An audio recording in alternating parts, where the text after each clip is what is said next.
Welcome back to Conversate with Killer Mike. To my left, I have in depth Bear, who's on time. And to my right, everything's all right with Swiff. To be early is on time. To be on time is late. Hey, that's right. And they neither went to a school like Frederick Douglass High. Niggas couldn't test in the math. Keep talking about Let's get to Hey, man, I want to say the last few shows, man, really been getting better and better. We doing better at sound. We doing better at not talking over each other. The interesting guests we've had, from Space God to, man, Billy Carson, has been amazing. So I want to thank our audience and our community as y'all grow. Thank y'all. I ain't got much to say this week, man. Y'all bring us up to speed. What's happening, fellas? Well, I mean, the worst war. thing is we're at war. Shit. Yeah, we're at That's war. what's happening. Sad. It's seeing what's happening now. It seems like, man, so one of my first memories is, of course, Ted Turner started CNN here at 79. Right. So one of my first memories is this picture of this big, white-ish looking man with a white beard, and it was Ayatollah Khomeini, and it became, you know, the leader of Iran with U.S. meddling, of course, because of British petroleum oil. We took out a democratically installed government, gave them a Shah, a king. They never more wanted a king than we did. And then, of course, a religious takeover happened, and it's been batshit crazy the last almost 50 years or so over there, and it seems like it's coming to a head. You think this is the beginning of World War III, or is it just? Oh, I thought it started. I ain't even cut the TV it's all on that because shit. of it. Yeah. I'm tired of seeing poor boys go to war for the wants of rich men. You know? Yeah, that's the sad part, and I think we all need to make sure that we honor these soldiers, man, that putting their life out here for some business. It's one of the most honorable things we could do is just refuse to fight. Like, what if the proletariat, what if the people of the world said, no, send your boys. Send your own. Yeah, send your own. Send your own from the Rothschilds, send your own from the British gonna royal lose, family, send your. We're going to lose everyone. I'm going to Muhammad Ali. I ain't going no goddamn way. My boys ain't going nowhere. Yeah. Well, luckily, today we get to talk about or celebrate a creative from the city, you know? Yeah, we got somebody coming in that he was in the middle of a war. The New York, Atlanta, who gonna lead the way war. He was in the middle of the Miami Atlanta war. It's a street shit. He was in the middle. Yeah. He's a hell of a mediator, though, and he really helped me understand his time mentoring me the importance that Atlanta's relationship with New York has been, in terms of there were black executives in New York who wanted to see R&B and hip hop happen a certain way. And to be honest with you, even though they could get the check, they didn't always get the freedom that they got down here with the LaFace records, that they got down here with the environment that kind of fostered creativity. So I've been waiting and excited to have this guy in, so we ain't got to go ahead on long intro. But before we even introduce him, though, he said to me, and I want you to know this. Yeah. After he saw the other Ray shows. and Sleepy Yeah. episode, Yeah. and we was on the phone, I said, what's up, D? He said, well, you just got to let me know when y'all finish playing. Y'all want to go. Y'all want to go. Y'all want to make this shit worldwide. Then invite me on. Okay. So he ain't come here to play now. Okay. You talking cocaine and freak offs.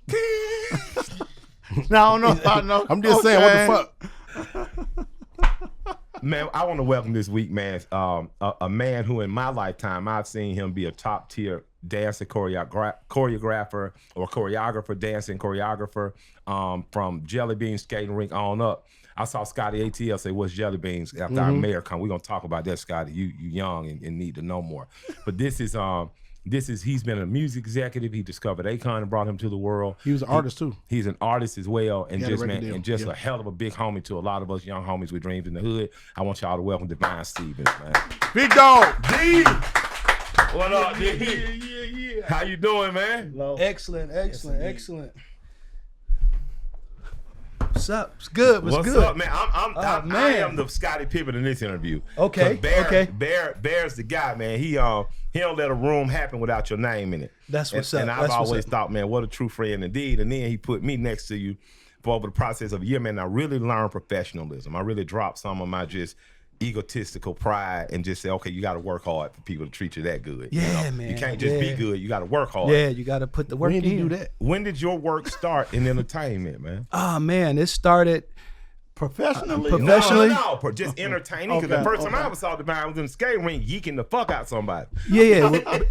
I think that's the key thing. The key thing, it was professionally before a lot of people knew it was a profession. Yeah. So what's the importance of the yeet culture in Atlanta, and what is yeet culture? Well, Yeek is a generation of people that kind of held on to a movement and a moment that was created and kept it going throughout the years. So you've seen something that was created in the early 80s, and now 30, 40 years later, they're still holding on to it. And now they gave it an acronym, which is Yeek. And we're talking about dancing, right? And the finishing move, after you do all your steps, is a jerk and an arm throw. Well, that's just the pronunciation of I just did it to you. Yeah. You know what I'm saying? Body slam. Yeah, it's a body slam. Yeah. So I never knew that. Yeah. It's like at the end of the move, it's like, you know. So was it created in Columbus like my buddy Country Boy might tell me? Oh, absolutely not. Now for you, Country Damn. I mean, no hate on Columbus, but I got a standing argument with a friend of mine. So really what people don't know is this move was created with FDC, which is a dance group that I was in back in the early 80s. Okay. And what did the acronym FDC stand for? Well, for the dance community, it was Fresh Dance Crew. Okay. For the ladies, it was Female Draws Collectors, because we collected all those. Okay. We was the I know that. I heard that. I know that. Female draw. Yeah, we was collecting. Okay, we was collecting. I mean, you know, these is just before you had BET and could see, you know, the new editions of the world, or the little kids sensations. You're right. You know, they used to just throw them on stage. Yeah, You're right. I know some nigga hate you don't even know. Yeah. Were they like the old school big draw, or they were going in? No. This was kids. This was young. You know, it was young. We was in high school. Throwing their little draws. Oh man, I mean, yeah. Hey man, they threw them. They threw them every which way you. That's could what think Robert of. Sylvester wanted. He wanted to be LDC, but yeah, work out for him. Yeah. No, but I think you know, Free FDC. Big shout out to my brothers. You know, they actually you know, from athletics to dancing, they kind of merged the two. Gotcha. And that kind of started this whole competition. Atlanta has its own culture. Absolutely. And the competition was around dance and showmanship at first? Oh, man, it was all about the presentation. Gotcha. And here's the catch, Mike.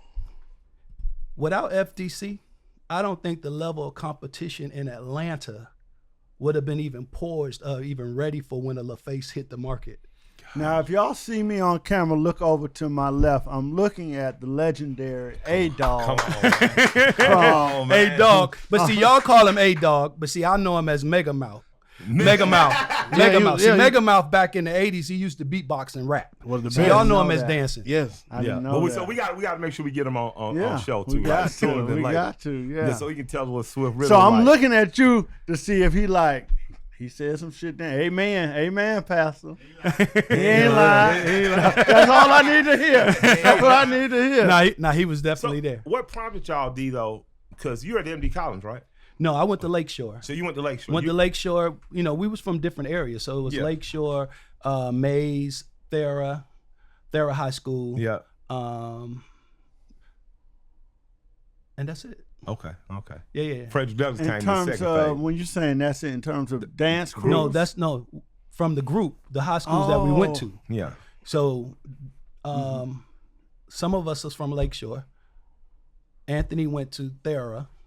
Orlando went to Mays. Okay. So I didn't know that. I thought everybody was at Lakeshore. No.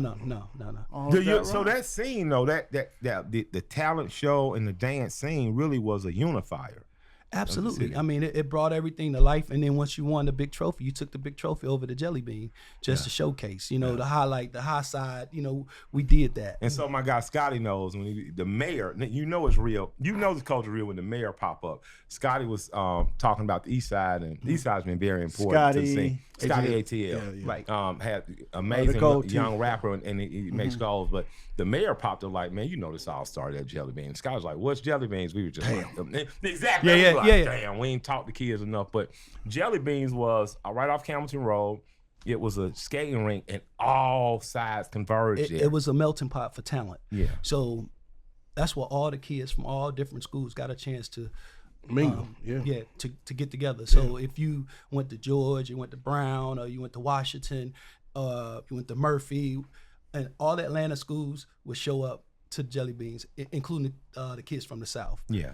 and show up that after everybody finished skating, there'd be these dance contests. No. Should be going on while they skating. do it. It goes on while they're skating. They doing the dance contest. Yes. Oh man. So no, you take over the dance floor. They always had a dance floor and it had skating, and that's really how FDC kind of created the synergy. We used skate moves with dance moves, and put the two together. And then, it's kind of like what people don't understand.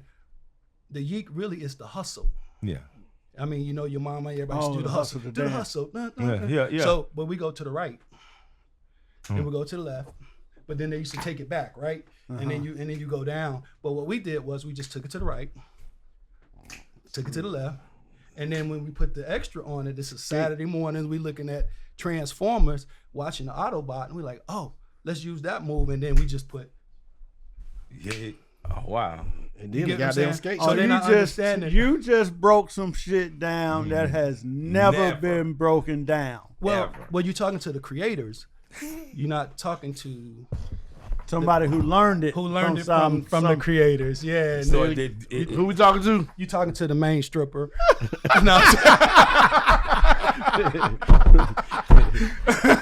Address that. So I have to address that. I heard my man Sleepy Brown said, the reason why the girls was going crazy because we were some strippers. We had stripper moves, and he was right. We should bring that thing, do the snake. Then we'll come through their legs, and as soon as we start right here, he knew that the Cobra was coming. That thing was coming down. It was coming down, and right then and there, you just see him coming out. Yeah. That's what it was. And then Sleepy Brown and Reek, they all in the back like this. That's so what you y'all got proceed organized noisy. I'm asking for the people. Okay. For the people. Way before that. No. You got to understand. I'm gonna tell you what aggravates me, and not that I have anything against who's about to be named. You poor children in Atlanta from Atlanta think dope dealing started with BMF. Yes, you do. And y'all think entertainment started with LaFace. That's not to disparage either of those two, but we got a long history of dope dealers. Yeah. It was people that put the work in, that prepped this whole game, that raised the level of competition way before LaFace, way before BMF. I mean, way before the drugs hit then. It hit in the 80s. Yeah. Way before we even heard about Big Meech. There was a lot of other guys that was putting in work. I even had relationships with the Miami boys even coming to the city. You know what I mean? So, and that's what some of my guys graduating high school and going to FAMU. Yeah. And bringing the energy back. I got you. That powdered lightning. Yeah, they brought that back from Florida State. But I got to go back to something because I have to say, like in high school, during these days, you got to think, this is 83, 84, right? So I'm in high school and not really going to class. This at Murphy? No, this is at Lakeshore. So really not going to class because it was pandemonium when I went to school. Like you was a star. Yeah. So it was like a child prodigy, not knowing what it was at the time. It was just like, people like, oh no, he came to school. Oh, that's him, this. And, so it was really uncomfortable. So I just was kind of like a little nervous all the time. And this particular school, Rico came to the school, you know what I mean? And he used to be like, oh man, it's this guy here. You kind of look like him because we was dark skinned. And this was right around the time when dark skin wasn't really cool. For sure. Being our complexion, it was a struggle. Sir. So they said, no, it's a guy, he's dark skinned, kind of look like you. Y'all look like brothers. So Rick was like, I just want to meet him. So as soon as I met Rico, the first day I met him in the hallway, I looked at him and he was like, hey man, I just want to get my He started talking real fast, right? He started talking real fast. And I looked at him, I said, this kid's special, man. This kid got something. And then after that, it was like, I seen him at the skating rink. And then when he saw us dance, he was just like, oh man. And what took me so long to even get here to tell this story is Reek was gonna tell the story. Yeah. So that's the only reason why I haven't done any podcasts or been talking the radio, because, I'm still dealing with that moment, because he the one was gonna tell the real story. Yeah. You know what I mean? And we talked about that for years. So I had to Thank just put you that for accepting the Yes, invite. So the movie A-Town was inspired ATL. by. I'm sorry. That was ATL. inspired by. Gentlemen. I'm in that movie. Yeah. Yes. But in part inspired too by a third member of that legacy was Dallas Austin, who had come up from Columbia. Yeah. So, So me and he- Dallas Columbus. went to high school. So let me Columbus, give I'm you that sorry. piece. So me and Dallas went to high school together. Me and Dallas. And the Lakeshore was a minority he went to. to majority school, right? You guys No, were I going went to. Me and Rico went to Campbell High School, which was minority, okay. right? Because we got kicked out of the Yeah. majority. Yeah. So you end up in the minority. Okay, all right. Right. Which I had no problem. In Atlanta, we didn't even know you supposed to go to school white. Right. So Dallas went to MD. MD college. And we used to meet up at vocation school. Okay. So that's where I met Bear at vocation. You was on vocation. Yeah. What you been learning? I was in Miss Bundrum's, God bless her soul, cosmetology class based on my barbering. Gotcha. And I got kicked out of there because I was so arrogant and felt like she couldn't teach me shit. And I ended up in TV and film production with Mr. Chatham. And Dallas was in that class. So me, Dallas, Nate Evans, who I think his father was in the Temptations. Oh, wow. And Devyne, who would always be in the bathroom combing his hair. So I had the waves. This is the Yeah, big yeah. wave era, right? Yeah, so and here's the thing too. A lot of people don't give Atlanta prop for the imaging. Like Atlanta came through with style. Right. And a lot of times people when we start talking about artists and the look and the vibe, all that happened way before A record label. a record label even came here. So we used to model for Bronner Brothers. So big shout out to the Bronner Brothers, which was #1, black owned business in Atlanta that I had the privilege of performing, showcasing my talent with Bronner Brothers. And your hair. And absolutely the hair. So you know what I'm Which saying? you still have. Yeah. You know, it's still there. But the key thing is that when you look at the style back then, and I think that's what LA and Babyface was attracted to when they first got here, is that we was already put together. Yeah. It was nothing you had to do. I took a track from Dallas Austin, an instrumental, and I went to Raheem the Dream to write the rhyme. Because at the time it was really rapping. On purpose rapping was Raheem. Yeah. And Raheem used to just run up on us all the time when we do Thera High School. Man, he's screaming. He like, yo, I just wanna, let me just, can y'all come dance with me? We like, oh man. His mother taught it there, correct? Yes. Yeah. So we like, nah, we weren't really trying to, dance behind nobody. But, at the end of the day, me and Raheem, we had a relationship. And I said, no, I got you. I want to do that. I want to dance. I want to rock with you. He was like, okay, cool. Then he wrote the rap. So I took the rap, put it to Dallas beat, and then went and performed at Fat Tuesday Fat Tuesday is a bar, right? on Old National. Uh-huh. Yeah. Right. So in there was Pebble's niece, a young lady by the name of Kimberly Smith. And then she took me and the crew to meet her parents, Merle and Zetra Smith. And Merle and Zetra Smith knew Pebbles and LA and Babyface. So that's how we signed to their production company, Wow. flew to LA with Pebbles. Pebbles, we had to perform for Pebbles first. And then Pebbles, if she greenlit it, then it was like, okay, boom, you get to meet LA and Babyface. So they signed us right on the spot. So right then and there, they tapped into everything. So when it came to the hair, they tapped into Carol, which was Escape. They tapped into Marie, who worked at Escape. Gail Hudson is the one who did my hair. So they just tapped in. I mean, Carol did my hair first, then Gail started doing it later. But what I'm saying is they tapped into that vibe. They tapped into the whole Bronner Brother, the whole fashion, the whole hairstyle. Then you turned around, and when it came to the music, they tapped into Dallas. They didn't know Dallas Austin before me. So And you when I saying was in the- Atlanta Yes. had a culture. Yeah. By the time hip hop made it here in its Yes, full. yes, but hold on, watch this. Even before then, we used to rock with Jermaine Dupri when Jermaine Dupri was dancing for Houdini on the Fresh Fest. Jermaine Dupri used to make FDC show tapes. Wow. DJ. So we used to go over to his house in Riverdale because he had all the records. Sherilyn He had all the records because he was in New York all the time, had all the breakbeat records, and put the tapes together. So that's how that started. So if you take Rico and you take me getting my hair washed, the apprentice at the beauty salon was T-Boz. So she used to shampoo my hair. This before anybody is whoever you think they are today. Wow.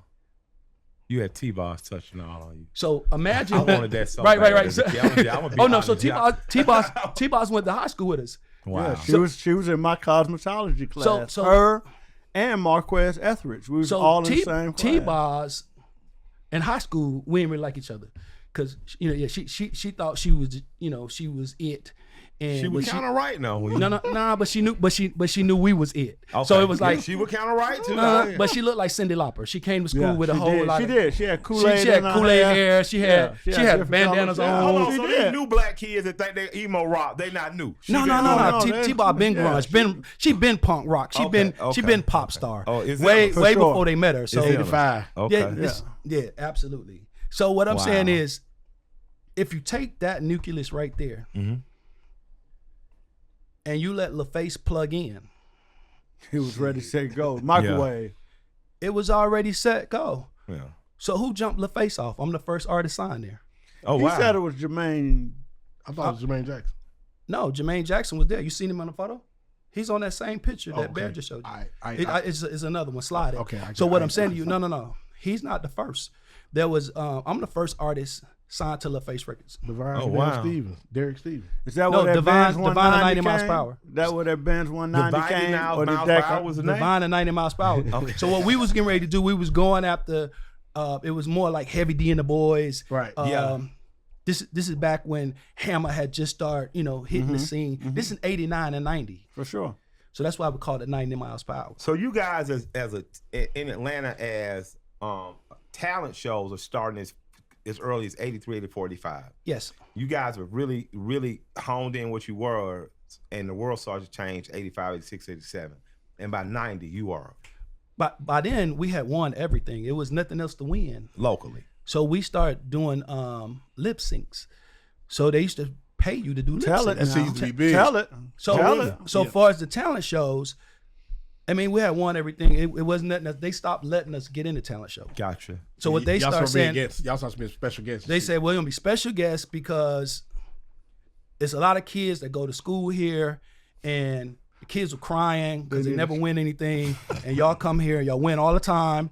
And this is, and your favorite, you say your favorite spot was Columbia High School. Yeah. So here's how Columbia High School, Chris Tucker is the MC. He's the commentator, right? Yeah. Silk is performing. Yeah, big deal, Right. big R&B group. Okay, this next group needs no introduction. No, see, Hold on, Meg. see they I mean, I'm sorry, Is he man. lying? I'm sorry. No, what they brought was the, like, all the other groups can dance and shit. They can dance fast, flip, do all that. They brought the sex appeal to that shit. To Yeah. like, what, like kids, they was like, these motherfuckers was like Jodeci or somebody. Like, this shit was crazy when they. Because you didn't have BT. The only way you can get that VH1 to see like a New Edition or a Hammer or a Troop, you had to fish for that. Like you had to be in a good neighborhood to get cable. For sure. Yeah, Okay. and then you raised by my grandparents, there was no such thing as cable. Right. And what Yeah. I'm trying to explain to you, we would show up to Jack the Rapper and shut it down.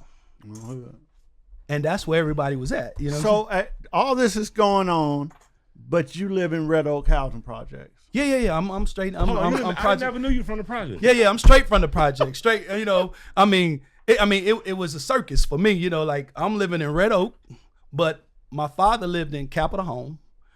My grandmama lived in Mechanicsville. My other grandmama lived over by Corn. ATL. Corn. Yeah, so we had the whole thing. Team. Oh man, I'm talking about a Grady Baby special. As soon as you come out, they gave you the kit. So I went to Slater Elementary School You went to first. Slater? Yeah, Carver, I okay. got out of Grady, went straight to Carver Homes. All right, got you. All right, so Uncle lived in Pittsburgh. Wow. Other. So is your family native to Atlanta, or do you Everybody guys come here from no, somewhere? everybody from here. Everybody from here. Like I'm So talking. we about, came up. I'm from every project.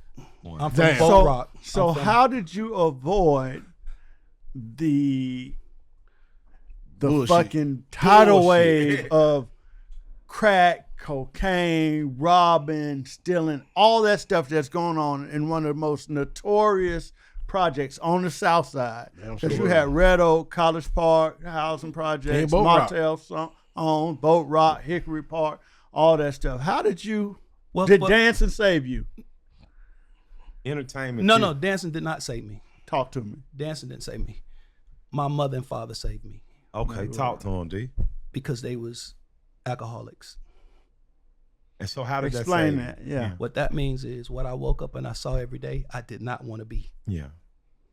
I watched them fight, go back and forth, drinking. My father was part minister, part entertainer. And then I grew up in a household of musicians. And all of my uncles, it was like going to your grandmama's house in the living room and watching the Jackson 5. Wow. But they was going nowhere. Damn. If they started at noon on a Sunday, by the time 5 o'clock hit, they was cussing each other out. They was drunk. This after 8 o'clock service at church. So seeing that made me go, man, I don't want to be like this. I don't want none of this. So even being in Red Oak, I'm come outside, you know, the most education I got was at the rec center, because that's when you learn social skills, you learn how to box, you learn all the kind of that you ain't learning in school, because you got to learn how to survive first. So at the rec center, it's going down.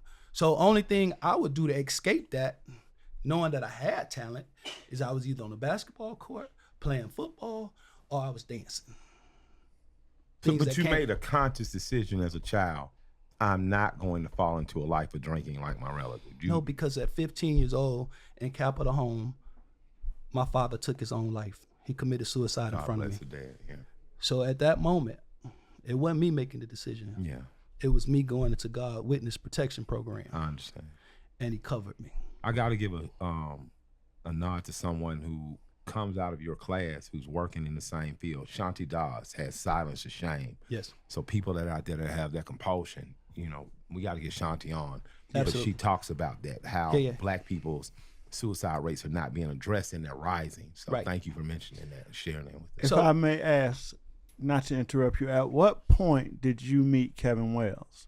I met Kevin Wells when probably 1993, 94, somewhere around there. Really? Because I'm trying to figure out who was performing at Sensations. Okay, so let me give that. Let me break that down to you. So on the South Side, we transitioning. FTC hottest than a firecracker. So, but the drugs hit.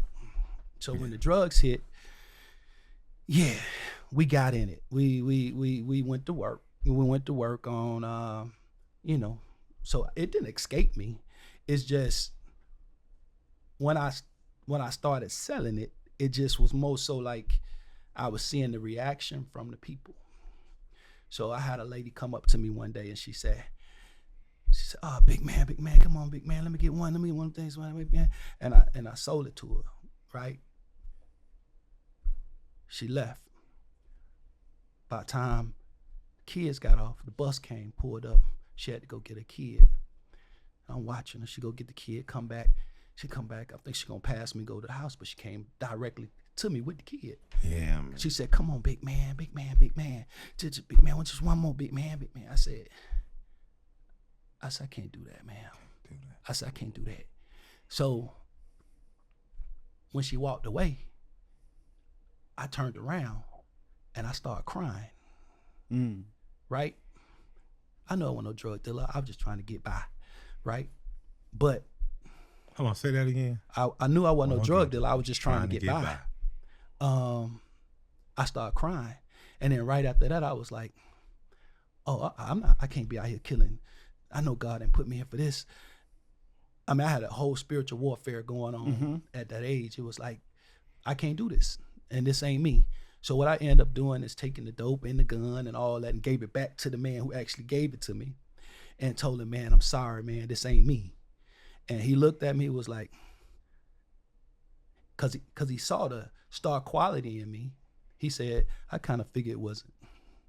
So he didn't have an issue. He took his, you know, I ain't owe nothing. You know, I ain't never come back short. Yeah. So it was, so it was always from good. the West Side, it a little different. I told you, I said, man, man, you need to front us and pay up what you paying the big boy. He wouldn't pay up. Yeah. I never went back. Next time I seen that nigga, I had a record deal. I So said, look, that though. shit wasn't for me.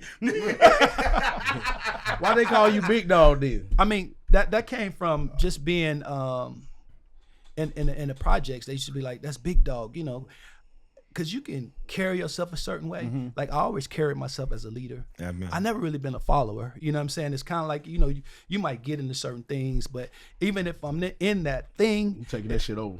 I kind of take it over. So it's kind of like they like, oh man, that's Big Dog. That's Big Dog. So that's kind of how I got the name. And All y'all niggas stuff selling with drugs. And I'm you the went only to nigga ain't school selling no with drugs. so I got to go Marquise- back to Kevin You Williams. had a Yeah. fucking job at 15. You worked for the goddamn I'm just Brothers. saying. Why I would feel. you get I feel no- lame. Nigga, I feel lame a little because bit. You are, but nigga, that's good. I'm just saying, man. Everybody's Goddamn Derek sold. He sold drugs. Then he had the gun and shit. I did too. So the selling drug parts was we sold drugs out of Embarcadero. Hell no. Off of Old National. Sullivan Road, So yeah. so what happened was I ended up going into the clubhouse. They had a clubhouse there, and we used to go in there and rehearse. And then I saw a guy in there. He was in there with a boombox going back and forth. And he was in there singing, you know, singing all Bobby Brown songs. And I was like, I looked up. I said, oh, that dude got a little talent. You know what I'm saying? Like, you know, I'm like looking. I'm like, okay. So it was K Wells. So we ended up connecting right then in that moment right there. And we was already kind of transitioning anyway. So it was more like, Was he at Delta at the time? he was working for Delta, but he was I think he had just he was in a group, and I think that group broke up, and he was searching for something, and we were searching for something. So I think at that moment we connect, right?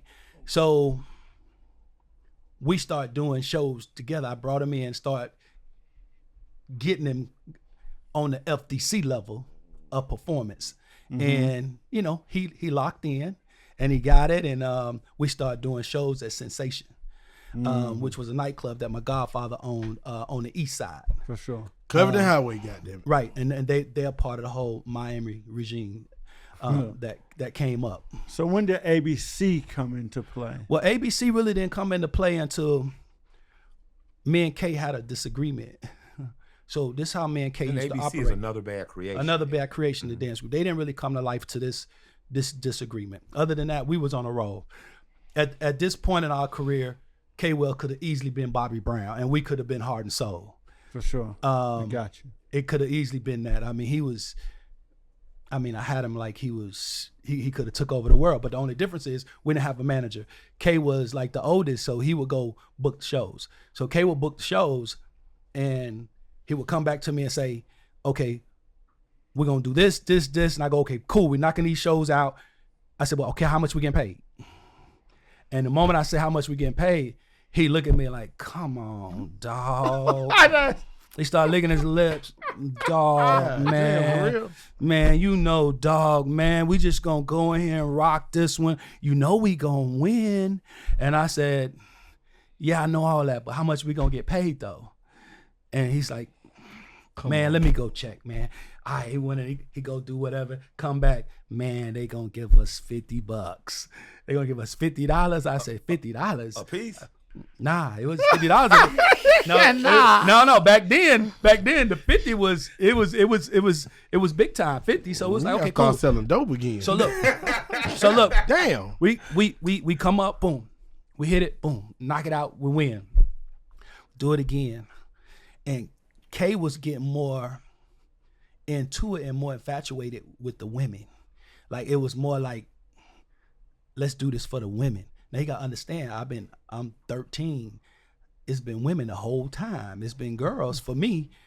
But what it hasn't been for me is how I'm gonna eat. How you gonna survive? Now how I'm gonna get there. Yeah. Like what happens when this is over with? Yeah. So I'm thinking ahead, and Kay keep thinking like, man, let's just go knock this out because the girls out there. And I went, because you still a kid from the housing projects. You understand economics better than anyone else. I'm still young. I'm still like, this is Trying like to me. get it, goddamn. Yeah, I'm trying to figure out how this is gonna make sense because I don't have bus fare. Yeah, that's what I'm saying. We in the project, it's a different sense of need and desperation. Right. You know? So here's the fallout between me and K Wells, which produced ABC. We had a show, and he told me that it's $500, and I said, bet, let's do it. That was the pot? That was the pot. Okay. but it was a contest. So you got to win the contest to get in the 500. $500, yeah. That was the catch. But that wasn't what the conversation was. That's just the catch. Yeah. It's always was the catch. Because they should have been paying y'all just to show up. Correct. Yeah. So they didn't. Watch this. It's in Savannah. Oh, shit. We got to drive to Savannah. That 500 on the You trip, remember this very detailed. Oh yeah, because I know how me and my brother fell out. Like I you can remember those moments. Mm-hmm. So we drive down there. We so arrogant. We'll have no gas money to get back. But we know we gonna get back. We gonna win. So all we know is we gonna win. Ain't nobody gonna touch us. That's all we know. We get all the way to Savannah. It's on a military base. Fort Stewart. Oh yeah. So they have all the acts going up. We'll have no gas to get back. We have to win. When I tell you we tear that place down. I'm talking about we dance like we the hungry. I mean, so hungry, like niggas ribs is touching. We skating on them, and we win the joint, right? Okay. 500. And they come to us. We bow. That man hands us an envelope. It's the weekend, and it's a check. Come on, man. That check ain't gonna be good. I guarantee you that motherfucker. It was good. It was on the Army base. It's good. It's a good shit. It's a good shit. I know niggas been robbed on the Army base. Nah, it's a good shit. So we appreciate y'all's service. So now we gotta beg and borrow to get back to the A. And after that excursion, I looked at K. He looked at you. That nigga said excursion. I said, In my mind, I said that was it. Right? But I looked at him like, we made it. We made it back. We made it back safe. Embarcadero. Right then. So then I got a phone call. So we used to go to Sensation all the time.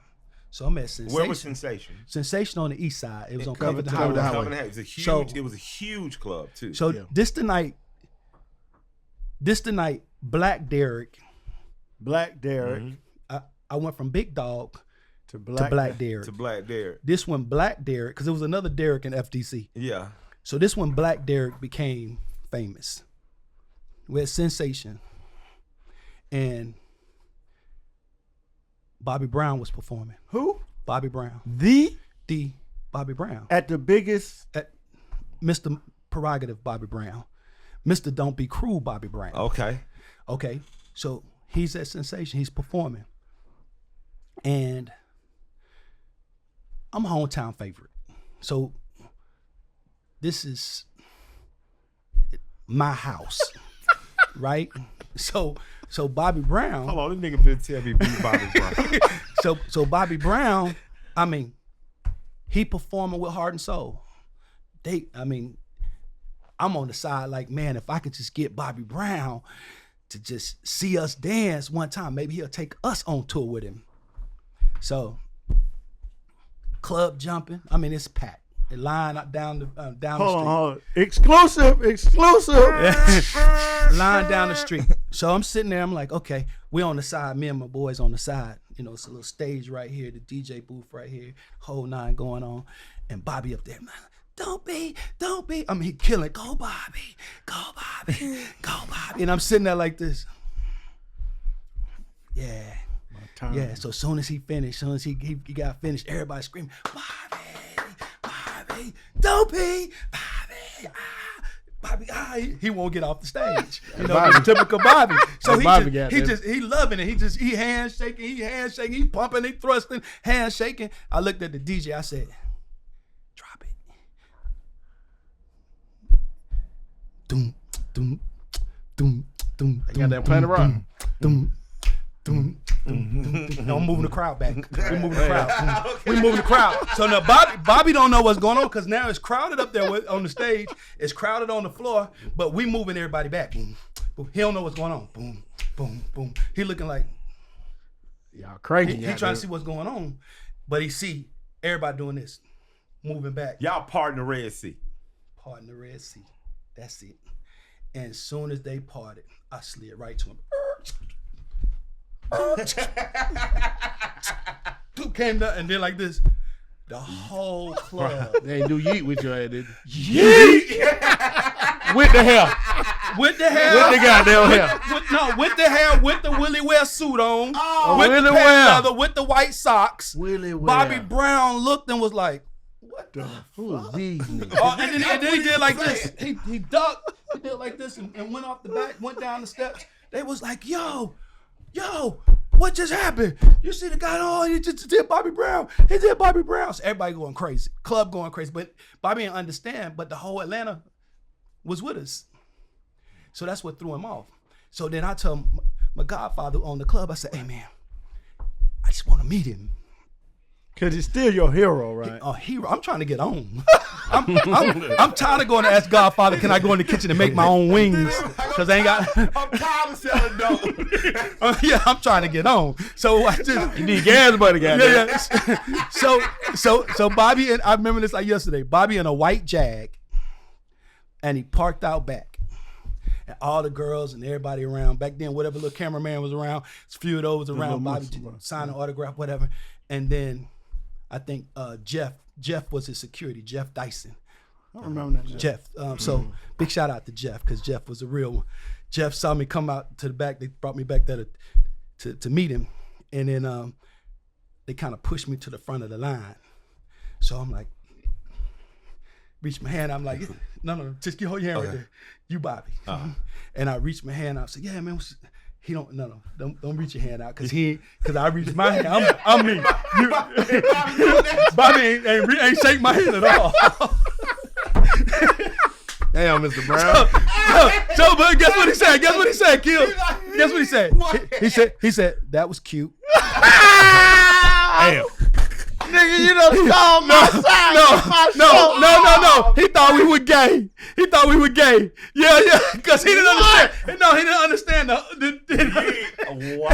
He thought we were gay. The hair, the whole nine, and thrusting him like this, he was like, oh, that was cute. Wow. So I was crushed. He didn't even shake my hand. So I just went back to the back. I was like, oh, man. Oh, man. Then I got a call the next day.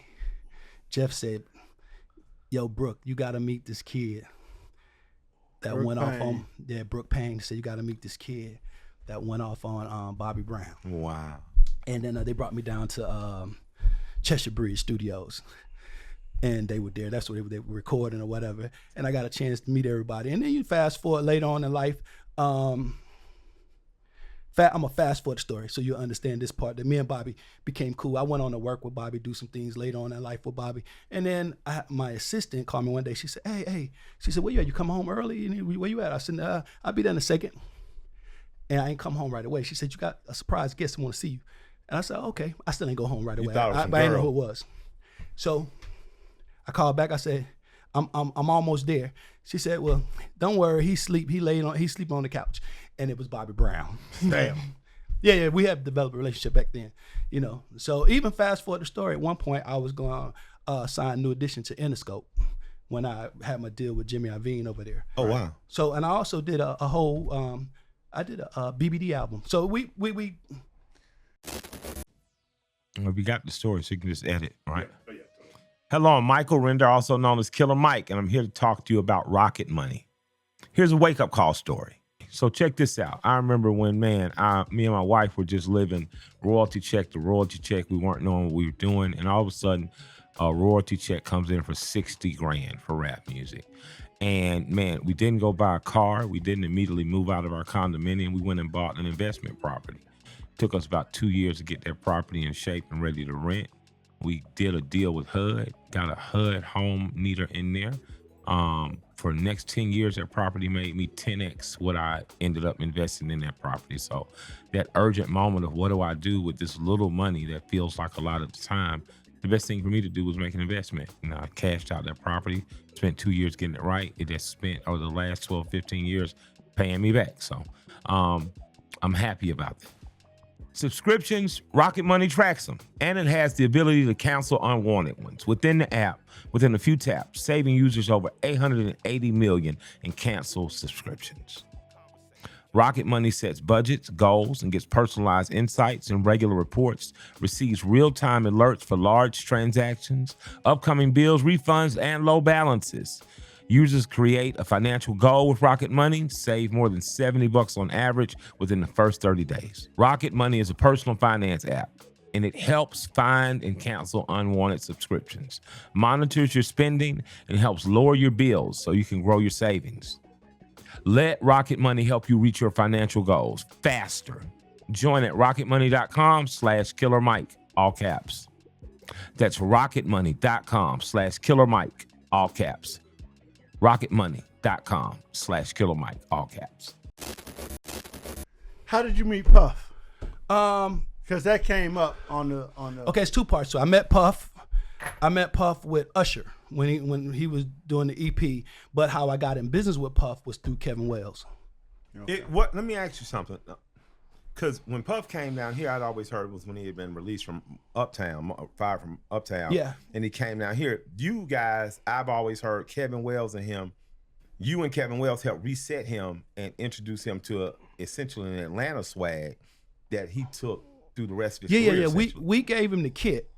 Yeah. And what would be the But L.A. Reid gave him the deal. Gotcha. You see what I'm saying? So L.A. Reid did his deal at Arista. Gotcha. Right. And so he was already down here. He was working on TLC and working on Usher. Yeah. And he was asking questions. Who did this? Who did this? Who did that? So then K was like the chaperone giving him the kit. And it was like him, he did this, he the engineer, he the producer. So K was just hand delivering him our sauce, right? So he hand delivered me. And soon as I started doing Puff, I started developing Puff right when he picked up the microphone on the Third Eye, when he did the feature on the Third Eye song. I don't know. I know. It's New York. It's a New York rapper. Yeah. Puff and Big, they all rapped on a guy by the Third. His name was Third Eye. So this at the very beginning of his rap career. So Biggie was alive. Craig, that was the original Bad Boy when it started.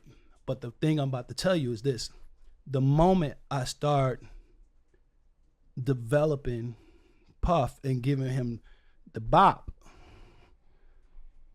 my little brother was upset with me. Little brother meaning Rico? My little brother Rico Wade is upset because I was working on Cass, Southern Playalistic, and the whole nine. I got to take y'all back to that story too. And then Reek, they was having competitions over at Reek House, playing basketball, the whole nine, whatever. And Reek wanted to do what Puff was doing, but they weren't giving him the tools to do it. They gave Puff the tools. Reek got upset, made a business decision, went out west. To Interscope. To Interscope. But when he went, he wasn't equipped. Didn't understand the business quite yet. But he went, he took the chance. Puff got all the sauce at that point. When I say he got all the sauce, he just got everything Atlanta had to offer, from the business to the nightlife to everything you can think of. And this one of the things that after me developing him for about 9 years, we had a bunch of things we were promising each other back and forth. We're gonna do this, we're gonna do that. And at the time while I'm doing this, I always had a production house. I always had a house with a bunch of artists, writers, and producers. And we talked about working together, putting each other on, doing certain things after we get to a certain level. So he got to a certain level, and I was like, yo, man, and I wasn't really hearing my name. I wasn't nothing, but Atlanta pissed off. Atlanta pissed off at me that I'm in New York now. But what he did. Hold on. So just to qualify, when we would hear early stories about P. Diddy or Puff Daddy when I was a kid, you would hear about a kid who went to Howard, got inspired by the DC scene, and promoted parties. He had a tragic party, but he was able to bounce back. But the bounce back was actually him coming to Atlanta, having to set up roots. And now all of you Atlanta guys who essentially been professional entertainers since you were 13 in your early 20s pouring into him. Right. Him taking that sauce and refining, because I'm a big East Coast man. I walk in with a backpack. So I was on Black Moon. I was listening to early Biggie when Biggie still wore fatigues and stuff before he put the Kango on. So the legend is true that Puff picked up, and I'm not saying this to be diametrically opposed in New York, but just saying I see a lot of white folks telling our story. Right. God bless their soul, our hip hop story on IG now, but it's not right. You guys essentially poured into a friend, and it was reciprocal relationship. We say, I'm gonna pour into you once I get here. And the pour back potentially never happened, or you went with the pour back and reaped them stayed here. The pour back never happened, but Atlanta at this point was kind of pissed off that I'm giving game to somebody. New York all this game. Gotcha. I'm giving them the sauce, right? So to me, it was more like I needed to play some away games. Gotcha. To be respected, because a lot of times people just want to play a lot of home games, and I knew early on when I used to do the Brunner Brothers shows, and sometimes they was in New York at the Jacobs Javits Center, and people were like, "Oh, where you going this summer?" "Oh no, I'm on tour. I'm doing this and doing that." And when you come home, they like, "Yo, where you get that jacket from?" Yo, so it was a level of respect when you left from your neighborhood. So I always thought about, let's play some away games, right? So I never looked at Puff like I needed to move to New York. I just felt like my rap career slowed down, didn't quite work out the way I wanted to work out. Let me just put this swag, put this vibe on somebody else. Yeah. And so that's what I began to do. And you understood relationships very early, it seems. Yeah, but because you were connecting the city even before you connected these two. You were connecting the city of Atlanta. Correct. Through dance before you connected the East Coast in terms of Atlanta and New but York. that's the whole thing. Even when LaFace plugged in, when they plugged into me, they tapped into the ecosystem. Yeah. So you are a kingmaker. Yeah. So this is a conversation that we can have with L.A. Reid today. Yeah. L.A. said the biggest regret he has. You know what it is? Selling LaFace. So that's the thing though. The thing, it's not about him selling LaFace. He got put in the twist earlier. We all get put in the twist. It's not our game. Yeah. We're just borrowing the game. Yeah. We playing the game. And what I learned from LA is I watch how they built something, and him and Babyface, and then I watch how they dismantled it. Yeah. Right? They pulled him apart. There was no way for him to keep that. He did the best thing he needed to do for himself and his family was to take a job, because they already had captured Babyface. Right. Gotcha. So when you get Babyface, you got the writer. Yeah. But you don't have the business, but you got the writer. Gotcha. You were gone a long time ago. Right. We can give you the business, but we take the talent. Is there something to be argued that Tyler Perry gets it though? Like Tyler kind of refuted LA, Los Angeles. I'm not gonna argue to be a part of you guys. And he started his own little thing here that's now a huge thing. What happens if LaFace? See, the beautiful part about Tyler, this is why I push back and argue with you. Not that you're wrong and that you build a business to sell it. One day, hopefully someone's gonna come say, hey man, we like Conversate for $100 million. I'm gonna give Bear Swift $1 million a piece. I'm gonna take those 98 million. No. Shit, my bad. Did I say that out loud? No, but that is the goal. But that is the goal. But what you don't think that LaFace would have been a more powerful juggernaut had they stayed here and owned the area in a different way? You know? So how do you do that? How do you do that when you have them financing it? Gotcha. See what Tyler Perry Tyler didn't. He does. No, not see have Tyler Perry. What Tyler Perry just did, what a lot of people do. Tyler Perry did what Big Oomp been doing for years. Yeah, I just left him. We left Coach Walker's so, celebration. But the thing about Big Oomp is whenever Big Oomp try to graduate in this space, he gets spanked right back down. Now I look at it a different way. I see it like every time Big Oomp is offered a ransom, is said, give us a ransom fee to graduate. Oomp says, no, I'm cool. No, that's not. Okay. Baby D and all of them tried to go to the next level. That's not that. Okay. Okay. This is how the streets were looking. That's okay. all. So it's okay, but watch this. Okay. Tyler He Perry. got me so late. No. He was so petty, little boy. Tyler Perry tried to go to the next level too. Come out of that Madea role and come out of this black urban storytelling and see what happens. And do he put up the numbers? I don't know why. You know what I think? This is what I think with Mr. Perry. And then I'm gonna get. I think that at some point, Mr. Perry says, "I know I own this game. This is the game I'm gonna play.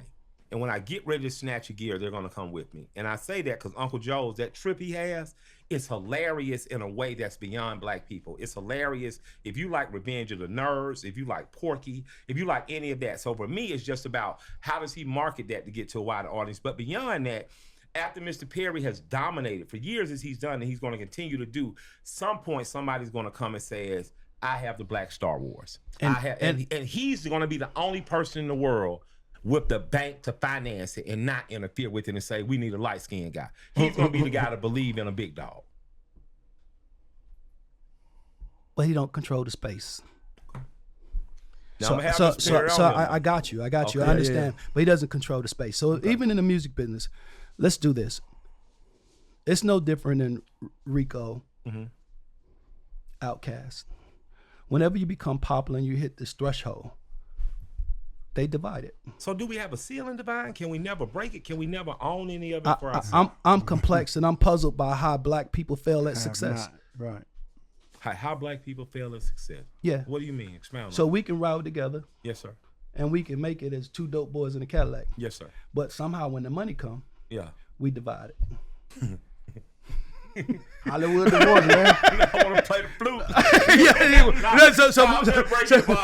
So my point is, Hollywood divorce, baby. Nigga. huh? Hollywood divorce. So what I'm saying to you, it continues to happen.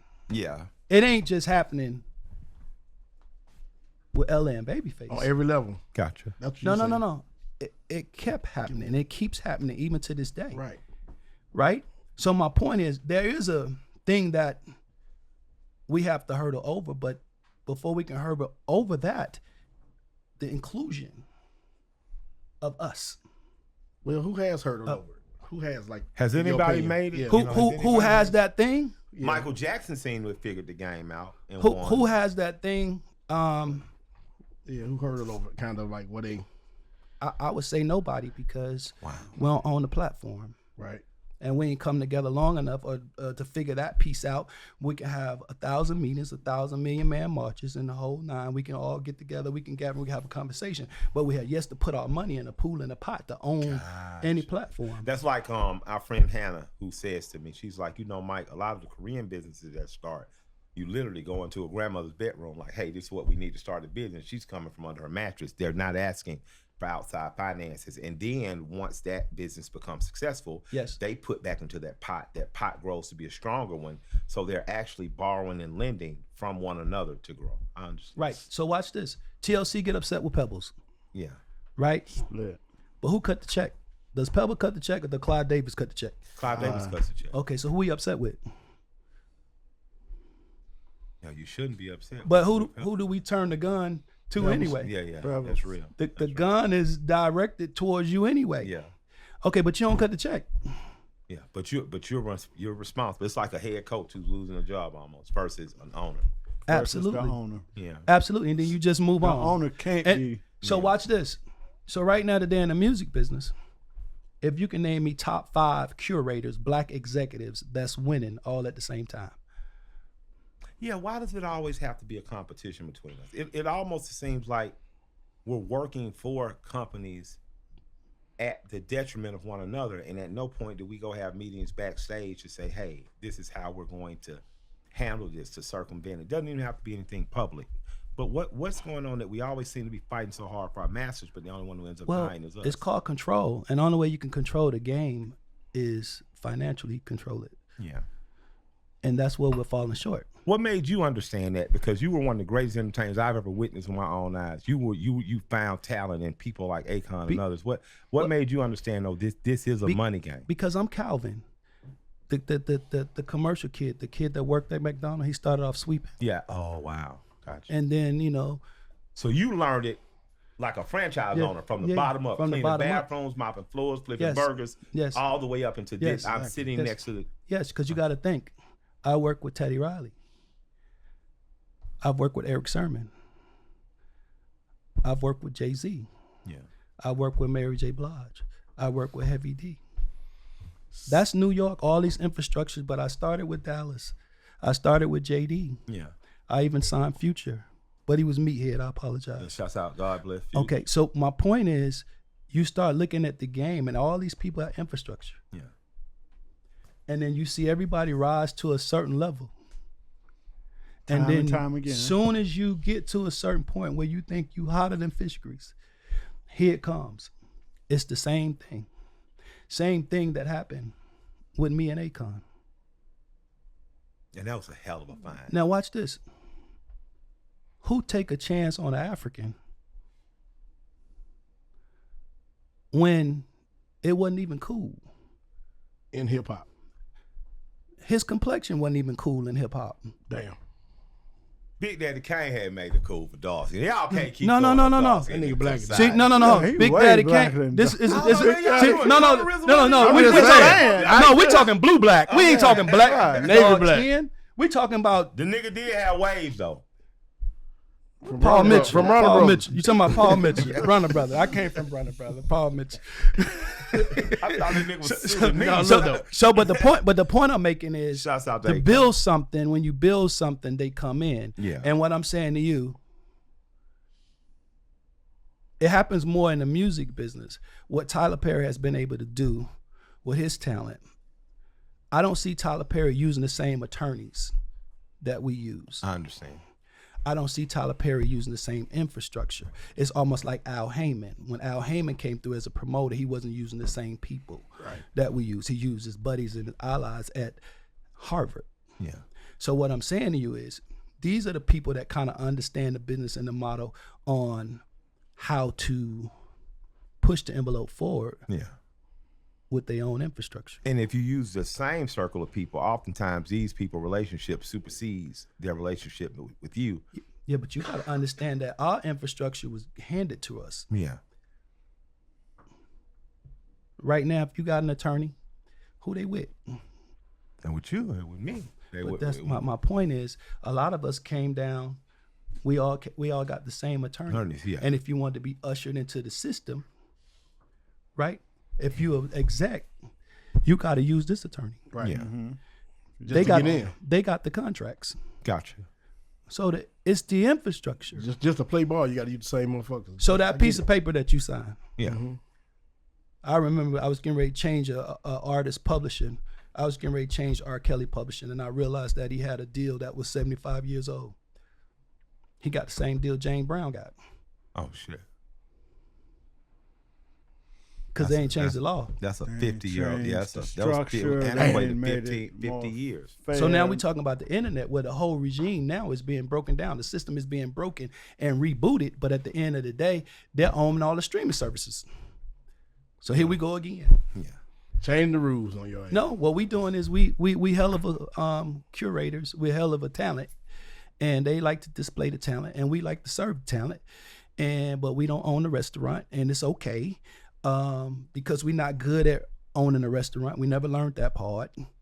So are we talking about doing what eventually happened in baseball with a stronger union? What basketball seems to have done in a semi-strong union, football has not done because they don't have a strong union. Right. Are we missing some type? Because I've heard oftentimes that when the feds attacked Suge and Jay Prince and I think maybe Luther Campbell or others, it was because they were going to push forward on an attempt to unionize artists in the same way that actors have a union. Do you think a union would be something, or do you just think it really is going to take a radical change and transformation of how we're doing business, a union or not? No, I do believe there's someone governing everybody. I do believe that, Yeah. but that's not what's needed. What's needed? Leadership. Okay.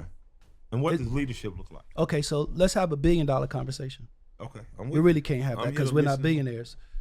I know a couple. I know you know a couple, but then they will have the conversation. You'll be listening. Yeah, absolutely. Okay, so what I'm saying to you, if that billionaire is talking to us, is he talking down to us or talking at us? Damn. Well, the billionaires that I talk to have talked with me with the effort of teaching. And if it seems like I ain't learning, they stop talking. Okay, so guess what? That's in a private room. Yeah. Most people that touch that kind of level of success, if they begin to even share it. Mm-hmm. I'm not. Hold on, stop. Let me qualify this. I'm not talking about you niggas who worth $1 million. No, I'm talking about. That's who I'm talking. I'm talking about billionaires. No, I'm talking about the billionaires, the guys who pay the guys who you say are billionaires. Right. So what I'm saying to you. So let's take a billionaire in the music space. Yeah. Let's just take Kanye West. No, see, that's not who I'm talking about. God bless his soul. I know. No. Okay, well, let's take David Stewart from World. Oh, let's yeah. take David Stewart from Worldwide Technology. Okay. Do you get the recipe? Is he going to share the recipe? Nope. Or is that cracking code? That's correct. I think you crack code if you have the aptitude to. I think most people are not going to be billionaires. I think that most billionaires understand that a tinge of luck happens, some more luck than others. But I do think that being influential and being a millionaire is possible for most Americans. Okay, so how do you get the information? Well, you better have some good mentorship. You better learn your lessons like Devyne to be Calvin, do everything, clean the bathroom, the mop floors to go up. And it may not happen within your generation. I think that's the thing I'm saying right there. Once you reach a level of aptitude and you get the information, yeah. The moment you start sharing the information, that becomes a problem. Gotcha. On in terms of sharing it publicly, openly, and big for everyone to know. Correct. Because I noticed that's what the two people he's named in Puff and Kanye both start sharing information. Yeah, and that's the problem. And Dame Dash. So that's the problem. You get the money, and then you want to tell 1% what the trick is when we speak in two different languages. My man tried to have a conversation, and I'm sitting here saying, yo, bro, who you talking to? Mm-hmm. Like, who are you talking to? You're saying that we need to come together. We need to do this. I'm saying, who are you talking to? Yeah. Because that's 1%. You're a billionaire, bro. That era been different. Do you realize you ain't been with us in a long time? Do you realize we just been watching you and just drinking your punch and just kicking it with you because we come to the network, but we not with you? Yeah. It's kind of like being a person who's running for office as a black person, and then they look at your advisory committee and there's not one black person up there. Right. But how could you really be as informed of what your community needs if your handlers aren't? Right. So that's what I'm saying. There is a crossword puzzle with the answer at the bottom. Uh-huh. All right. That's just like being on 285 on Cascade, but there's no 5-star restaurant. Yeah. And there's no 5-star hotel. Yeah. But all the civil rights leaders live there. Yeah. Well, I'm for that. I'm pro $1 million houses. No. But what I'm saying to you, these are law-abiding citizens that could break a code. Yeah. Well, I would argue that it looks different.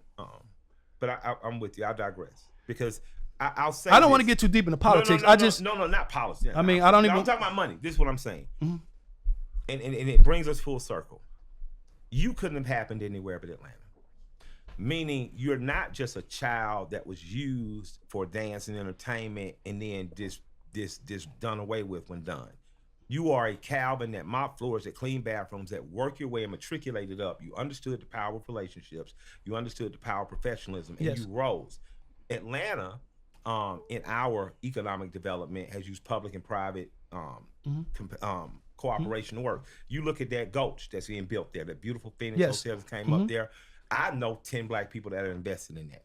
Right. And those black people are going to exponentially get a great return on that, and because they trusted that, get an opportunity because the white billionaire power base understands that to do work in Atlanta, I must do what Maynard did, and I must be inclusive of the people that are native there and not just user for us. That does not make us perfect, but it does make us different. You are possible here.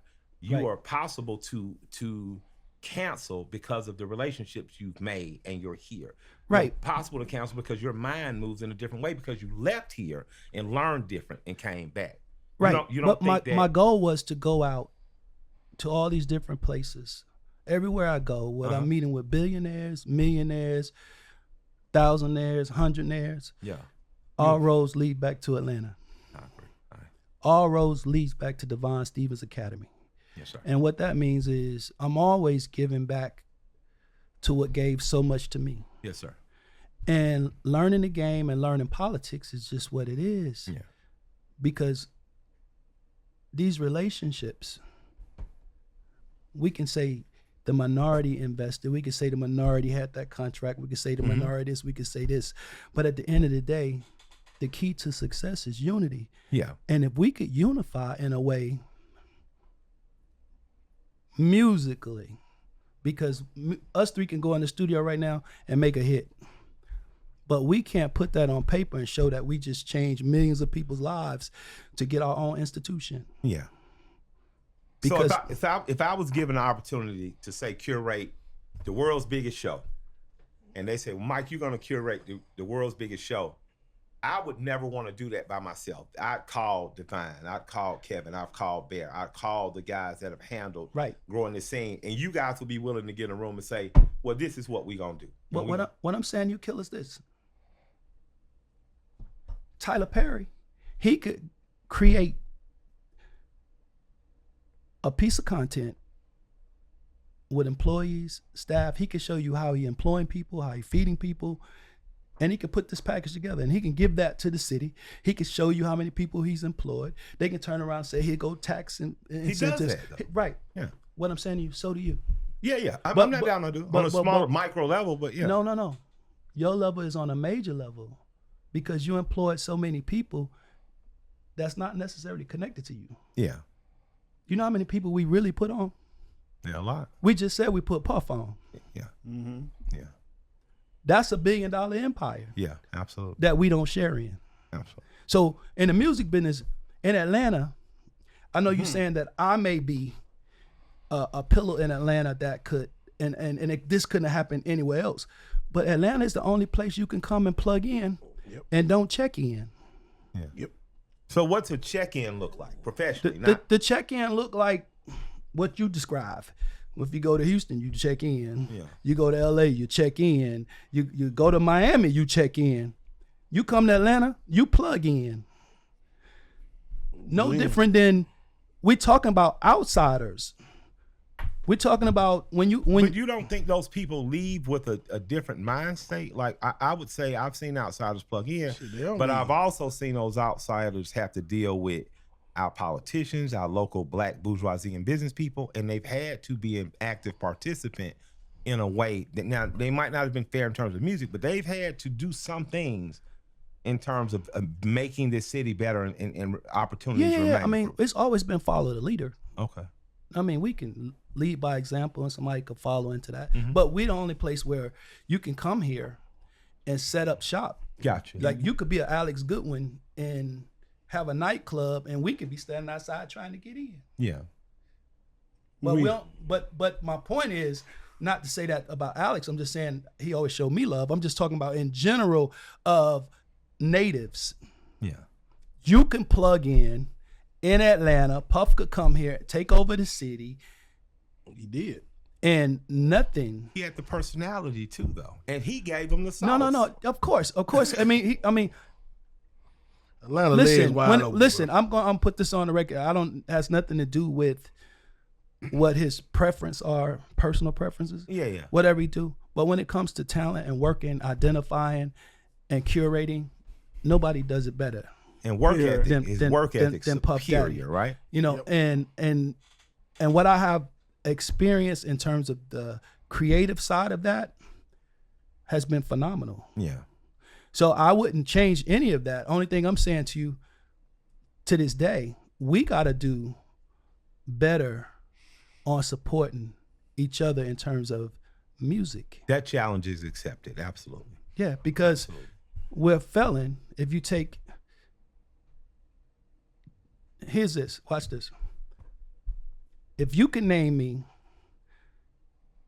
maybe one group of businessmen that kind of started out together, that's kind of still in business, still doing business together, that the game didn't really separate them, that's from the South. Talking about the music? Music, yeah. Ball and G. With their manager though. They got the same manager? Nah, Dude's been a long-standing manager, but they started with Tony Draper, who's with Ice Cube. Yeah, but they're not together. I'm about to separate. Right. Again, I'm talking about from the executives to the artists. Yeah. Everything's still together as y'all started. Yeah, just name me 2 or 3. Well, dynamics of relationship changed some, right? Because Organized Noise and not Outkast, but Big Boy still work in conjunction, although Big Boy's not the little homie anymore. He's the Yeah, but you can grow. You can have a house. You can you know. It's not we building HUD homes. We building mansions with extra rooms. And I'm reaching for straws here. I could be wrong. I would argue coaching. Let me give you one. Let me give you one so you can see where I'm going with this. Yes, sir. I give you Ludacris, Jeff, and Shaka. Mm-hmm. Okay, now give me one more. I'll give you. Not Vince and not Vince and John. Shit. Luda, Jeff and Jaka, P and Coach. I would argue even doing, but no, you can't say when you say P and Coach, you got to put the artist next to the executive. Right. P, Coach, and Baby, because Baby didn't take a deal to dip them. He brought the deal to them, and they did. You can't count that. That's at odds. I don't know. I'm it don't happen. Really. It's only happened one time. And what I'm saying to you, we could all work together while we ain't got no money. Yeah. Who together when the success is coming, when the money is flowing? Give me that. Yeah, you are. Because at one point I thought I was a victim. Damn. Of the game. I seen people go, oh man, you know, maybe you fail or maybe I said, hold on a second. No, it's the system. So I've been doing this 40 years. I don't remember failing at all. Do we owe it to black people to show a concerted effort to do something in conjunction and cooperate and collaborate? Hell yeah. Absolutely. Because guess what? Yes, sir. As much as we talk like we unified, we show up for the Kool-Aid, we drink it, but we segregate it. Yeah. And what's that mean? We segregate it. You can get somebody to do a feature, but how much does it cost? Yeah. You could show up in the video, but how many people showed up to the hospital? Yeah. It's segregated.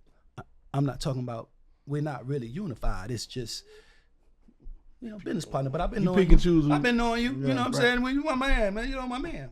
Yeah. Okay, we picking and choosing when we double dutch, when we gonna get together. Now I can get. It's easy for me to get with your nut killer with that sweep. Yeah. Yeah. But when you weren't sweeping, you was fucking with me. Was I there? I was fucking with you. Yeah, you were fucking with me. You want to know why? A lot of folks. Because I see. Yeah. Look, I'm one of the early responders. You puffing Greg Street. The only people that talk to me. That's the point I'm making. I'm there first. And no disrespect to Greg Street. You know, we love Dallas. Yeah. But this still Atlanta. Yeah. This still home of Charles Disco. Gotcha. You see what I'm saying? Mm-hmm. And that's where I come from. Yeah. I ran Simpson Road. Yeah. The Bankhead Bounce, y'all know where it came from? Where? I'm interested. It came from Foxy Lake. Let's get back to, because I veered off into politics because I'm talking to my man Killer. But let's get back to the creative side. You know what I'm saying? I mean, and I could do this on another day with me and Killer. We can always debate.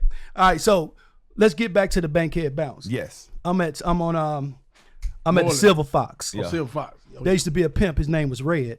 Yeah, he used to hustle over at the Alamo. Yeah. He had some of the baddest chicks. Drop top. He always wore a red hat, red pimp. The Alamo on Stewart Avenue. On Stewart Avenue. Yeah. Oh, should y'all say Metropolitan? Yeah. Okay, so let's however y'all want to describe it. So Red, he at the Silver Fox. He got his girls with him. And they like, come on, baby, let's dance. No, pimp don't dance. Like, come on, baby, let's dance. So Red got his mink on, but he got it strubbed over his shoulder. So he ain't getting ready to bust no move. But the only thing Red is doing is he's just holding his. Oh. He's just holding his jacket on his shoulder. So I'm looking at that like this. I'm admiring Red. I'm like, so his girls, they busting it, and the only thing Red is doing is this. He's showing his rings. Wow. He doing this. And then next later, he gonna Bankhead Bounce. Bankhead Bounce. Wow. TLC, don't go chasing water. And I just put it, and then here come Michael Jackson. Yeah. So the contribution to the city has been huge. Tremendous. So when I say, and as he was telling you earlier, I always give credit where credit is due. I always add your name. Well, I appreciate that. Dallas Austin, Jermaine Dupri, Devyne Stephens, Kevin Wells, because before all this other shit, and I have to salute Raheem. Yeah, you know what I mean, for his early Raheem is the first person that taught me how to market and promote a record. King J. Jarvis. Yeah. So he gonna bring me the fish plate, but at the same time he gonna give me some game too. I was just with his sisters and told Raheem Oh, and at the same time, the first person I ever seen set some turntables on fire was DJ Toomp. Toomp. Yeah. So Okay, Toomp. this is at the skating rink. This is at Jelly Bean. This is Toomp taking over the night.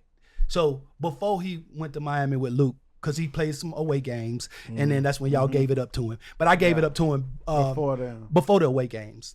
To the kids who were in elementary school, we gave it up to Toomp. He was out here. We're rounding out on the close. We got about 2 Let me minutes. ask you this: what made you become an artist though? Like after all that, I've been an artist the whole time. Yeah. so you just had to do it for yourself one time. No. I've been an artist the whole time. I'm saying Not just rapping, the art of being I an know what you're artist. saying. It's like, But I mean, you Like- made a couple of records yourself, like you. yeah. And I remember your video and shit. I did a remix of your song. Yeah, but see, here's the thing. I did a deal with Sylvia Rome. Right. And after LaFace, I had a deal with Sylvia Rome. And I had a deal with Island, with Hiram Hicks. Right. Actually, Hiram gave me a production deal with Island Music, where I had 3 artists signed there. But then when he left and the new regime came in, I had to make a pivot. But making the music, it was more so of I was making more money developing talent, and I had a disconnect because my brain, and I had this conversation with a couple of writers that turn artists, a couple of producers that turn artists. There's different levels on how you got to market and promote yourself Right. as an artist, right? So I'm used to Madison Square Garden.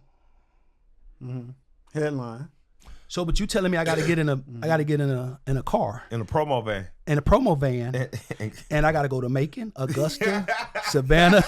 I got to do that now. So it was just a small disconnect. Now, if you would have caught me probably when I was 13, 14, I probably could have did that. Yeah. But the fact that I was making millions and millions of dollars before I was 21, it was almost like I couldn't pull it off. Yeah. Right. So that's why the artist thing never really happened for me. But I was able to That was honest. pour it That into was so a many different very people. honest. Very honest. Boy, answer. me I remember ask you seeing this. your Arsenio, goddamn. I was like, When damn. did you realize we as a city, Atlanta, were no longer? There was a time everyone was chasing New York, even before NWA. You hear Dre them that sounded like Run DMC and those hard drums and stuff. At what point were we not chasing not only New York and LA, but we were a little brother to Miami too? At what point did you realize that the 3 major, the trifactor in Atlanta's life were New York, LA, and Miami? At what point did you realize we were no longer chasing and we were in the heat? So let me give you this. The one thing that me and Bear talked about, people in College Park never went to East Side. Yeah, we did on the West. We didn't understand why y'all didn't go east. Yeah, but there was a people in Decatur that never went. Y'all didn't fuck with each other. Okay, so New York was already here. Smooth Matty Matt Yeah. was in Shout College out. Park. Yeah. Big Chill was rapping. Big Beaches. Chill. My mother was a drug transporter. Right. Big Chill took a job with my mom and her old man and their crew. Big Chill was one of the first people to encourage me. Bill Lamar. God bless the dead. Yeah, bless. Yeah, He was one of the first absolutely. people to encourage me and show me. He wrote my writing rhymes. techniques, He absolutely. wrote some of my rhymes too. Rap his And ass he off, too. looked like a bigger version of G-Rap. Yeah, and my point is, he was the first boss. Yeah. Before Oh, wow. Ross. Okay.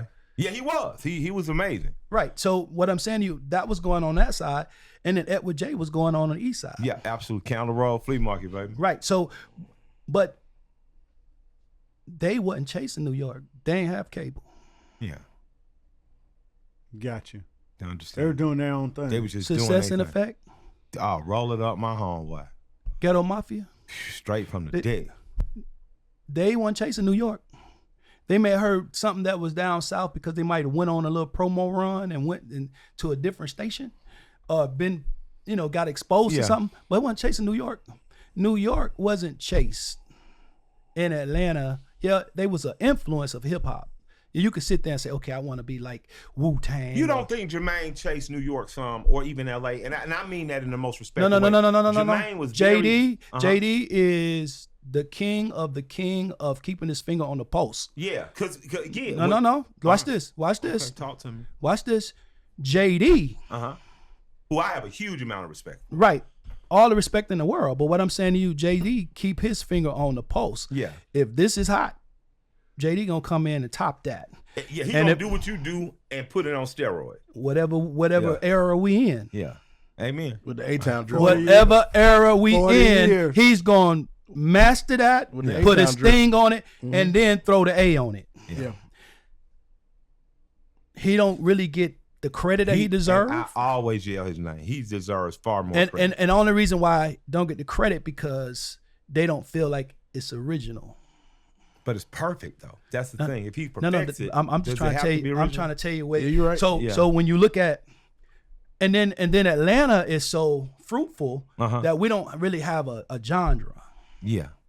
We start making up genres like later on. What we did with bass music. Miami bass music and Florida style bass music was fast. It was jittery. You it said was Miami. dope. Miami style bass music. said Miami. Yeah, but Atlanta style bass music did this weird hybrid with R&B. But we didn't really I never felt get like a sound. We didn't get a sound until it was called crunk. Gotcha. We started making up sounds. Then it became trap. Yeah.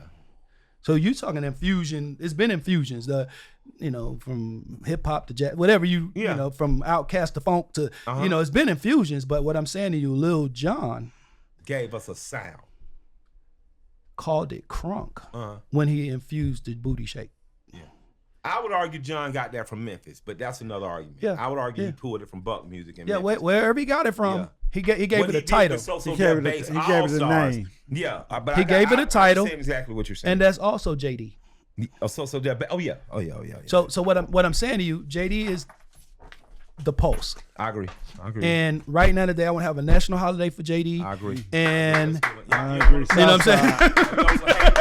No, I just didn't know what y'all saying. Hey, nigga, don't hate on Southside. JD. But No, I'm but just not saying only y'all that, wrong about but not all only that that, shit, I want the city to give JD his own museum. I agree. I want JD to come out and do a little bit more business, hire a little bit more people. Yeah. I know it's tough. I know it's hard trying to take the community to the next level, but it's your responsibility. You have been chosen. All right. So give me that. Because you from Atlanta, for real, not South Side, not East Side, there ain't no disrespect to those sides. Right. There's a and I just left Coach Walker. Thank you, Coach Walker, for all your years of service to these young men and women playing Pop Warner ball. JP, Bojack, all those brothers that came out with me. There's a sense of responsibility when you from Atlanta. Your success is not just yours. Oh, absolutely You're not. successful, but you're responsible to give back. And that ain't just in money. They want to see your presence at the schools. Yes. They want to see you at the parks. What does giving back to your community look like and meant for Devyne Stephens? I was put here to serve. I've been giving back the whole time. Yeah. That's all I ever do. Yes, sir. All I do is serve. Yes, sir. It's the only job I have. Yeah. That's I serve my God. Yeah. I serve my family. I serve my community. So what advice are you giving now young men and women who are seeing millions of dollars who've never seen it in terms of entertainment and athleticism? Andy Young gave me a piece of advice one time. He said, I don't know why you boys won't just let your money sit still, get a house you can afford, that you don't have to pay. You just buy your house out, get you a nice car, your wife a nice car, and finish your career, and then start to, you can kind of ball a little bit. And when I thought about it, I went and talked to my wife, financial advisor. He was like, well, this is what happens when interest compounds. And if you wait these many years to do this, you'll have this much exponential income just coming in. And I understood after Andy said that, but in terms of serving, Andy wasn't a rich mayor. He wasn't a rich writer. He served. And I would argue by the time he got a bunch of money, didn't nothing work no more, you know? Right. And see, the beautiful thing about what you're saying right now is that the young generation has to be able to listen to people that failed. Yes. See, What's the importance of failure? the lesson. Yeah. And that's where the true information comes from. We glorify the people that's winning. You That's up, it. you That's up, it. we glorifying. I got more information from MC Hammer than I got from Puffy. Oh, wow. And I'm sitting right next to Puffy. Yeah. But the information from Hammer and what he did with his money and his talent and helping the community and watching people turn their back on a person that kind of changed the game for all of us Yeah. on a commercial level. KFC commercial. Yes. Yeah. showed that we were valuable as marketers. He can tell you where he went wrong, what happened, how it happened. Yeah. And still be able to stand on his own 2 feet, still able to manage and keep everything in place intact. Yeah. That's a way better ride than somebody on a hell of a roller coaster. Yeah. That's suspended midair, that don't have the information, can't even share the information, don't even want to give you the information. And that's what's wrong with the community. If you want to give back, the young people got to listen to the OGs. Yeah. You got to listen to some of that. Yeah, I know y'all creating your new wave. You got your new thing and you got the internet and everything is instant. But the system is still the same. But the system is still the same. So you still have to learn. And that's why, you know, I feel like there's a major disconnect, and that's why I continue to keep serving. And thank you guys so much for the platform, man. Thank you. I hope it's not your last time coming. Nah. It won't be my last time. And I'm so grateful. I really don't get a chance to speak. That's why I'm talking so much. Yes, sir. But thank you. Man, thank you. You are a cultural architect. You are a name that should be known. I agree with the Dallases, the JDs, the K Wells, and I just appreciate you. I think that we as young people, and younger than him, much younger than me, have a responsibility to talk to the cultural architects. I love The Godfather 1 and 2. Love The Godfather 2 especially because Michael's father was gone. Michael's older brother had been killed. Michael was being or had been betrayed by others. And Hyman Rothstein, right, who was supposed to be his dad's man, was the guy, and his brother Fredo were betraying Michael. And had Michael not had the patience of discernment and had not had the will to listen to others around him, Michael would have repeated the same mistakes as Sonny. Absolutely. Michael would have been betrayed because someone was his friend. So I just, as Michael speaking to you, you've always tried to give me good advice, even when you tried to impart it and I wouldn't listen. Eventually it hit me when I was by myself, like, this is what they trying to say. So thank you, and I want to advise young people out there to find out who's the person behind the person you admire. And have a lunch, you know, like old school G Don Perriman, you know, sit and try to sit and speak with people so that you might learn from your mistakes, because that's real wisdom, right? Yeah. I think that's a whole nother story. Yes, sir. When you start digging into the legal game, which is more gangster than the gangsters you name. Far more gangster. We need to do something about the system when it comes to the legal game. We can't even get until we get fundamentally sound. Yeah, we got to get the base. We got to get the base down. Let me take this opportunity to also thank you for always, since we met in vocational school. Yeah, man. And thank you for taking my calls and allowing us to hire you. And you always were pouring information into me. And as he said, the light bulb might go off a little bit later. But the years that you sacrificed, the years that you trained, the years that you took losses, the years that you might have been misunderstood, I want to honor you and salute you for everything that you've been through, knowing where you come from. Thank you. Respect. Rest in peace to your brother Shane. Yeah, man. Yeah, you know man. what I mean? That's a tough one right I there. want we got to talk about that next time. Absolutely salute you for all that you have been through and done and accomplished through God's grace and mercy. Thank you. I think that was a great closer, so there's no need for me to try to bring it home. Bear just did. He's known you, and he's been insisting about us making sure we get you here. I want to ask you one parting question, and then we can let you get out, man. When you look back at Atlanta's history, what do you want your chapter to say? It's really simple, man. I just really want people to know that no matter the high or lows, don't ever get too high, don't get too low. Just keep it in the middle of the road, and just know that that gift that you have, it's not yours. You have to share that. And that's what I've been able to do, whether I've been misunderstood or you know, if you know, kind of looking at the numbers, I've done more numbers than anybody around here. Wow. Think about it. I touch more talent. I touch more talent than anybody around here. So you need a museum too.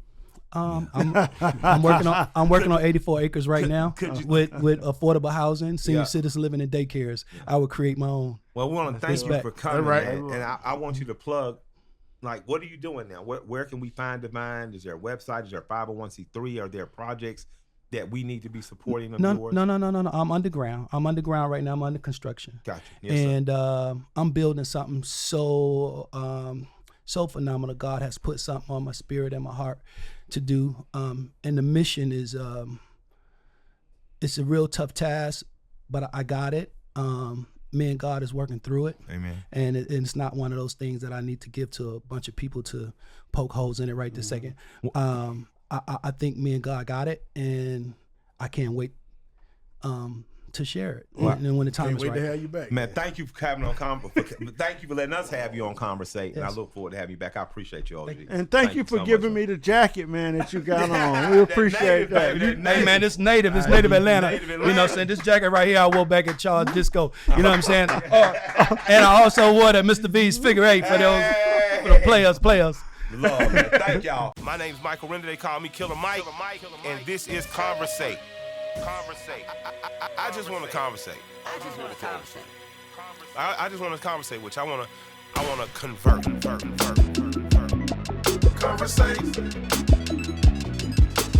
Conversate's not a real word, but I encourage questioning. I want to encourage thought. I want to conversate. I want to have discussions with people that I may not agree with or that I may not understand and try to gain perspective. I think we all should be doing that. We all should be in talk. You know, we all should be in a constant state of talking, because that's what precedes organizing and mobilizing and revolutionizing and changing things. I believe in the power of conversation. I believe in conversation. So I'm here to talk. I'm here to talk, and I'm here to listen and learn. And I'm here to have people impress upon me different ways and thoughts and mentality. I believe in conversation. I believe in jive, talking, and rapping. What do you call it? I'm a rapper. I'm rapping. But before rappers were rapping over beats for money, I want to exchange some respect with one another. You know. So we're gonna conversate. We're gonna check it out. Yeah. Conversate with Killer Mike. Hey y'all got a question for my crew? You want to talk to me, Bear Swift, or anybody and ask them something? I want you to come check us out at conversatewithkillermike@gmail.com. Send your questions in, send your thoughts and concerns, and we're going to make sure we get them up online, where it'll be discussed, talked about, and hey, we even might invite you on the show. Let's conversate.